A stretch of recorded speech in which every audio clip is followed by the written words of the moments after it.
सभी को नमस्कार। मैं इंद्रा सैनी आज की हिंदी की कक्षा में आप सभी का स्वागत करती हूँ।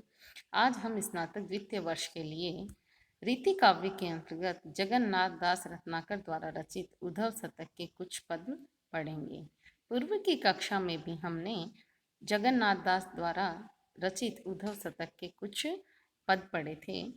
पूर्व की कक्षा में हमने देखा कि उद्धव गोपियों को जब ज्ञान योग का उपदेश देते हैं तो उद्धव की बात सुनकर गोपियां उन्हें भौरे की तरह स्वार्थी बताकर बड़ी चतुरता से अपने प्रेम की एक निष्ठता का परिचय देती हैं। अपनी तर्कशीलता और वाक चातुर्य के कारण गोपियां उद्धव जी का उपहास करती हैं। इसके आगे का अंश हम आज की कक्षा में पढ़ेंगे। लाए लादी बादी ही लगावन हमारे हमारे घरे, हम सब जानी कहो सुजस कहानी ना, कहे रत्नाकर गुनाकर गोविंद हूँ के, गुणनी अनंत बेधी सिमिटी समानी ना, हाथ बिन मोल हूँ बिकी न मगहूँ में कहें, तापे बटमार टोल लोल हूँ लुभानी ना, कीती मिली मुक्ति बधुबर के कुबर में, उबर भई जो मधुपुर में समानी ना।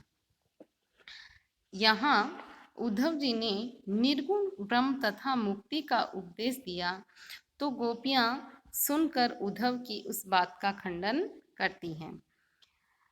इस प्रसंग में व्यंग्य रूप में वे कहने लगे कि जब आपकी बात किसी ने सुनी नहीं तो उसे ही हमारे गले जबरदस्ती क्यों डाल रहे हो। रत्नाकर कवि कहते हैं कि लाए लादी बादी ही लगावन हमारे घरे, हम सब जानी कहो सुजस कहानी ना। रत्नाकर कवि कहते हैं कि गोपियां कहने लगी, हे उद्धव, तुम स्वार्थी ही इस मुक्ति के उपदेश को तुम अपने स्वार्थ व्यर्थ ही मुक्ति के उपदेश को लाद कर हमारे गले में डाल रहे हो। हमारे गले में डालने के लिए इस मुक्ति के उपदेश को ले आए। तुम्हारा यह प्रयास व्यर्थ ही है। हम अब इसे अच्छी तरह जानती हैं, अतः तुम इसकी सुयस कहानी को और अधिक मत बताओ। काहे रत्नाकर गुनाकर गोविंद हूँ के, गुणनी अनंत बेधी सिमिटी समानी ना। गोपियां कहने लगी कि हे उद्धव, गुणों की खान श्री कृष्ण के अपार गुणों को भी मुक्ति ने भेद दिया और वहां भी मुक्ति सिमट कर नहीं समा सकी। गोपियों का यह तर्क अधिक जो है पुष्ट है, अत्यंत पुष्ट है, क्योंकि गुणों के आश्रय ही गुणी श्री कृष्ण हैं और जब वे स्वयं मुक्ति को न अपना सके तो फिर मुक्ति का महत्व ही क्या रहा। कम से कम गुणों के सागर श्री कृष्ण को तो मुक्ति को अपना ही लेना चाहिए था। हाथ बिन मोल हूँ बिकी न मगहूँ में कहें, तापे बटमार टोल लोल हूँ लुभानी ना। गोपियां आगे मुक्ति की सारहीनता का वर्णन करती हुई कहती हैं कि हमें इस बात का बड़ा ही दुख है कि मार्ग में किसी ने तुम्हारे हाथ से मुक्ति को तुम बेच नहीं सके और न ही किसी ने मुक्ति को व्यर्थ ही खरीदा। इतना ही नहीं, ब्रज तक आते समय डाकू की किसी भी टोली ने तुमसे मुक्ति को लूटने तक की इच्छा व्यक्त नहीं की। केती मिली मुक्ति बधुभर के कुबेर में, उबर भई जो मधुपुर में समानी ना। गोपियां उद्धव से पूछती हैं कि श्रेष्ठ वधु कुब्जा के उबर में कितनी मुक्ति निकली है कि मथुरा में समा नहीं पा रही और तुम उसे लाद कर हमारे लिए यहाँ ब्रज में ले आए।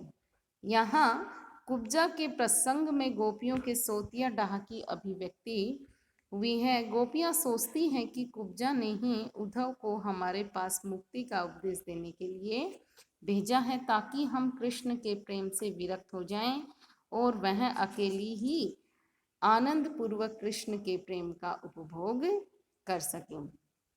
यहाँ गोपियों ने जो है उद्धव जी को मुक्ति रूपी उपदेश वस्तु को लादकर इधर उधर बेचने वाला सौदागर बताया है। भ्रमर गीत परंपरा में भी उद्धव को ज्ञान योग की गठरी लेकर फेरी लगाने वाला व्यापारी बताया गया है। कवि ने यहाँ मुहावरेदार भाषा का सुंदर और सार्थक प्रयोग किया है।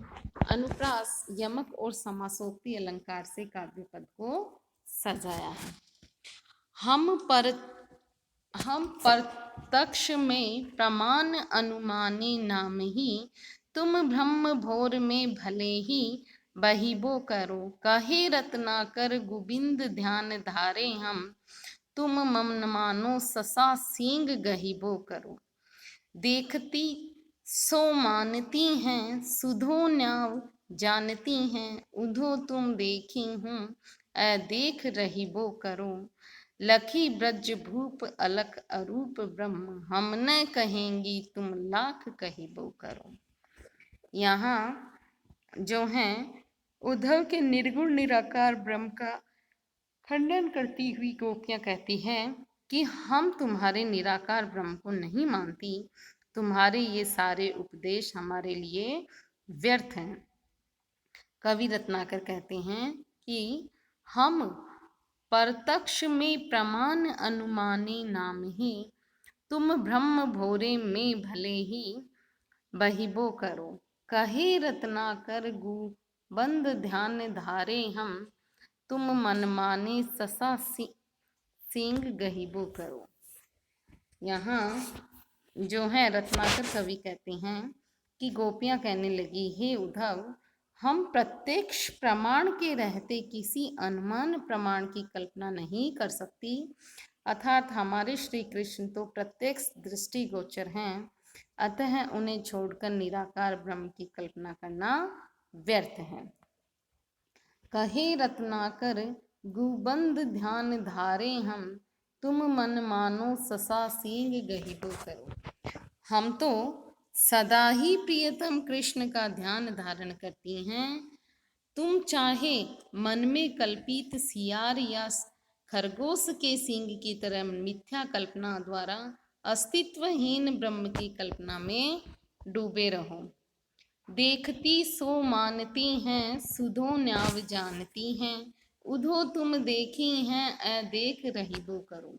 हे उद्धव, हम जिसे प्रत्यक्ष या साकार देखती हैं उसे ही मानती हैं। हम तो इस तरह सीधा नियम जानती हैं, लेकिन तुम तो अदृश्य ब्रह्म को भी देखने, उसका अनुमान से साक्षात्कार करने की बातें कर रहे हो। लखी ब्रज भूप अलख अरूप ब्रह्म, हम न कहेंगी तुम लाख कहिबो करो। हम तो ब्रज के अधिपति श्री कृष्ण के अपार सौंदर्य को देखकर तुम्हारे अलक्ष्य, अदृश्य और निराकार ब्रह्म को स्वीकार नहीं करेंगी, चाहे तुम इसके लिए हमसे लाख बार कहो, परंतु हम तुम्हारी यह बात नहीं मान सकती। यहाँ पर गोपियों ने प्रत्यक्ष और अनुमान की गणना की है और वो प्रत्यक्ष को ही मानती हैं, अनुमान को नहीं। इनके लिए प्रत्यक्ष रूप में श्री कृष्ण रहते हुए वे निर्गुण ब्रह्म की उपासना व्यर्थ समझती हैं। यहाँ सियार या खरगोश के सींग नहीं होते, अतः उसके सींग की कल्पना मिथ्या है। इसी प्रकार निराकार ब्रह्म की कल्पना को भी गोपियों ने मिथ्या माना है। रूपक, अनुप्रास और काव्यलिंग अलंकार से कवि ने काव्य पद को सजाया है। रंग रूप रहती लखात सब ही हैं हमें, वैसो एक और ध्याई धीर धरिए कहाँ। कहे रत्नाकर जरी हैं बिरहा नल में, और अब ज्योति को जगाई जरिए है कहाँ। राखो धरी उधो उते अलख अरूप ब्रह्म, तासो काज कठिन हमारे सरिये कहाँ। एक ही अनंग साधी साधन सब पूरी, अब और अंग रहित आराधी करिए कहाँ। यहाँ पर जो हैं उद्धव गोपियों को ज्ञान योग का उपदेश देती हुई निराकार ब्रह्म की उपासना का महत्व बताते हैं। तब गोपियां अपनी विवशता उपालंब पूर्वक व्यक्त करती हुई कहती हैं कि रंग रूप रहती लखात सब ही हैं हमें, वैसे एक और ध्याई धीर धरिए कहाँ। गोपी उद्धव से कहती हैं कि हे उद्धव, प्रियतम कृष्ण के विरह में हमें सभी चीजें रंग और रूप से रहित दिखाई देती है, अर्थात अत्यधिक विरह के कारण सांसारिक पदार्थों में हमारी रुचि समाप्त हो गई है। अब तुम्हारे कहने पर एक और निराकार का ध्यान करने से हमें सुख शांति कैसे मिल सकती है और कैसे हम मन में धैर्य रख सकती हैं। कहे रत्नाकर जरी है विरहानल में, और अब ज्योति की जगाई जरिए कहाँ। रत्नाकर कवि कहते हैं कि गोपियां कहती हैं कि हम पहले से ही प्रियतम श्री कृष्ण की विरह रूपी अग्नि में जल रही हैं, तो फिर तुम्हारे उपदेश के अनुसार अन्य अर्थात परमात्मा की ज्योति जलाकर उसमें और भी जलने से क्या लाभ है। राखो धरी उधो उते अलख अरूप ब्रह्म, तासो काज कठिन हमारे सरिये कहाँ।